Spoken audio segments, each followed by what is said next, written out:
Lawler a couple of times and had won the World Unified title from the King. But the King stepped back into the ring. It was in a cage. It was Soultaker against Jerry Lawler. And here's what happened in the World Unified title match. Control and domination over the Soultaker. The Soultaker furious in rage. Just tearing into Lawler like a house on fire. The Soultaker puts Lawler down again. I've never seen it like this before. The Soultaker just headbutted Lawler. Again, hits him off his feet. Lawler trying to get back up. The Soultaker gone absolutely mad in here.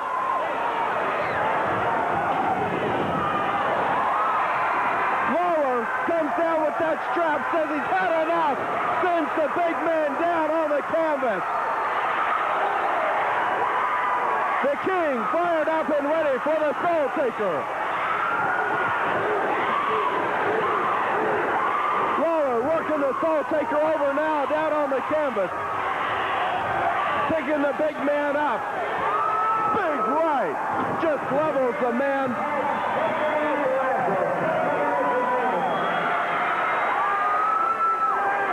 Lawler again picking the Soultaker up. Sends another big right in. This time, to the surprise of the King, does not put the big man down. The Soultaker over there in the turnbuckle, choking Lawler as Calhoun trying to get the Soultaker off of him. The Soultaker just pushes Calhoun down to the canvas.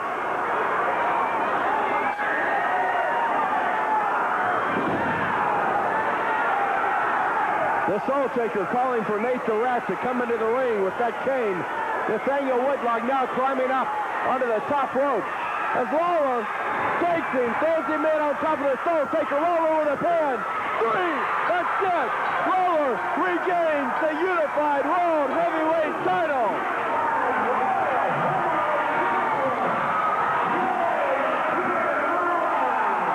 Jerry the King Lawler just defeated the Soultaker and Nathaniel Whitlock for the World Heavyweight title.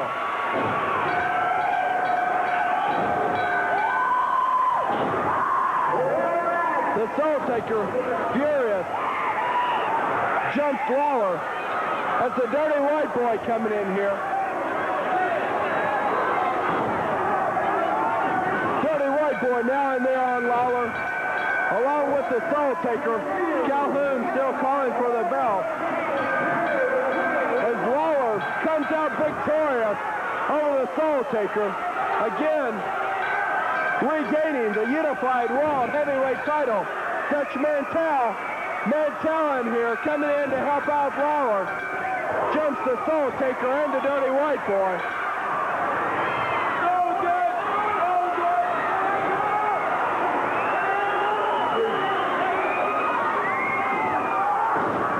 Soultaker just levels Mantel down to the canvas. Dirty White Boy in there with that cane now, working over Mantel. As Lawler leaves the ring.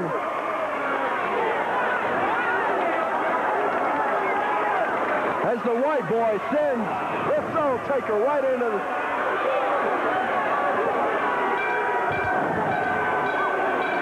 White Boy dropping a big leg right on top of Mantel as Lawler just took the belt off the table and left the ring area.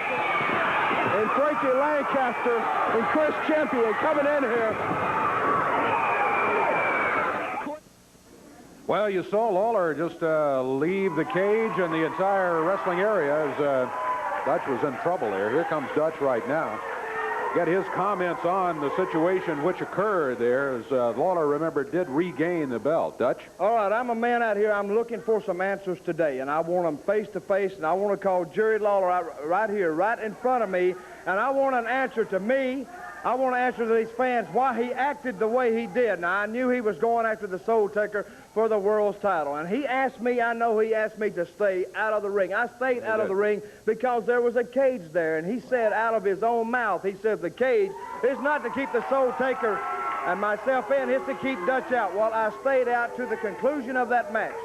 Now, me and the white boy, we got some bad blood between us.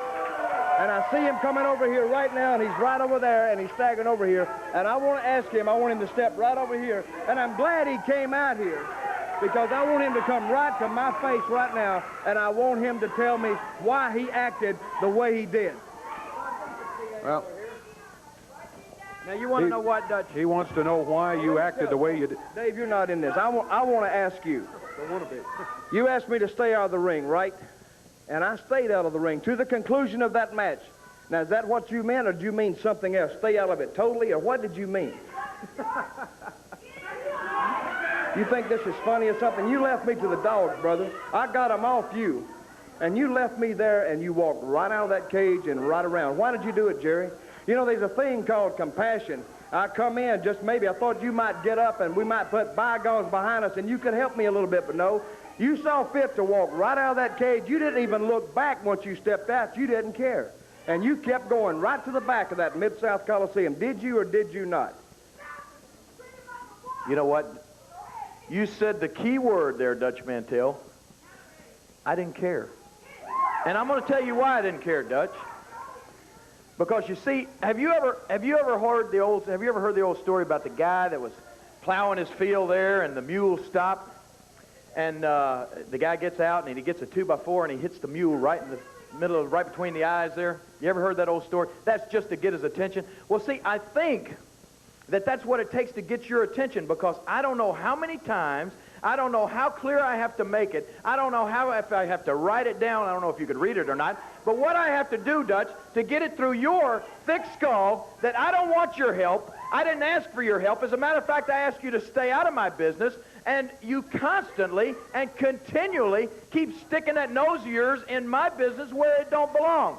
So you're right. By that time, Dutch, I don't care anymore. I asked...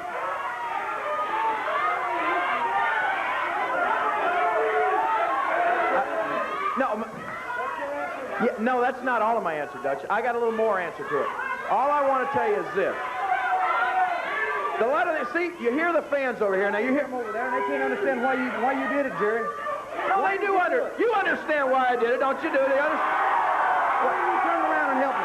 Because, Dutch, where is it written down? Who says that I have to help you? Nobody says anything. I just thought, how long have I known you? 10 years, 12 years, maybe longer. I first met you in Atlanta, Georgia. Remember the time we used to talk about it? I met you on the street. Yeah. That's when I first met you. And then I started wrestling here, and I met you, and we used to ride together and everything else. I thought some of that would play into what happened, but obviously it didn't. I know you asked me to stay out. Now, you asked me to stay out during the whole match, which I did. I stayed out. Well, let me ask you this. Let me ask you this. Don't point your finger at me. Let me ask you. Why were you even out there to begin with? Well, now, here I am. Like dirty white boy to start out with, and they were killing you, Jerry. Wait. No, dirty white boy wasn't even out there. Dirty white boy was not even out there. I had a match. I had a cage match, and the only reason I had to ask for a cage match, Dutch, was to keep you out of the ring. Now, you know that's true. I came out here and I told everybody. Why are you acting 2 times. this way? I'm not acting anyway, brother. I'm telling you like it is. What's wrong I'm with trying to... Nothing wrong with me, Dutch. There's not one thing wrong with me. As you can see, there was something wrong with me when I didn't have this belt around my waist. That ate you up, didn't it? It sure did. You know why? Because you were the reason I didn't have it. And you were the man that was trying to make me keep from getting in the back again. And I had to ask for a cage match to keep you out of my match. Let me say one thing. And then you still come out. You still came out there and you sat right down at ringside, and I'm trying to wrestle a Soultaker, and I'm having to think, now what is Dutch Mantel going to do? Is he going to try to climb this cage? Is he going to try to get in here some kind of way? Why were you there, Dutch? Why were you sitting at ringside? Because I wanted to see how you was going to handle the situation, was why I was there, and I did not come in the ring before the count. You beat him, and then the white boy jumped in there. I guess you didn't. There was a cage. Well, not a white boy. The door was open. Yeah, after the match was over, and then you conveniently... Let me tell you one thing right now. See, Lawler, You've been running around the CWA. What, you got a hot date or something? What are you looking at your watch for? I want you to make like your head and bring this to a point. Okay, I'm going to bring it to a point. You see, you've been sitting here in Memphis, Tennessee, over there in Germantown or wherever you got that big house. You've been sitting on a big high pedestal, and I've told you once, I've told you 100 times, you've been a very lucky man in professional wrestling. You've been spoon-fed from the bottle. And that's exactly what your problem is. And when you got to get out, and I don't know why you're acting this way toward me, and I'm bringing it to a conclusion right now. Now, is that your answer? You didn't care? My answer is this, Dutch. You're trying to come out here and make all of these people and all of these people watching believe that you and I are bosom buddies. No, I don't. And yeah, you are. Yes, you are. You are trying to make everybody think that we're big I'm an fans. outlier right now. You're trying to make it appear that you come to my rescue every time I need help. Are you not trying to make it? Are you not trying to say that? No, I'm trying to get an answer out of you. I'm giving you my answer. My answer is this, Dutch. I don't need your help. And get this clear. You and I, sure, we've known each other for a long time. We are acquaintances, Dutch. You know the meaning of the word acquaintance? That's different from the word friend. You and I are not friends, Dutch. You're a guy that I know, okay? And when it comes down to friends, that's a whole different story. You're not my friend. You're just my acquaintance. I don't need your help. I don't want your help. Do you understand that? That's as simple as I can make it. And I don't like the way you're looking at me. And if I got to make it any clearer, how about that? Now, do you understand that, Dutch? Do you understand that real well? Do you understand it? Do you understand that?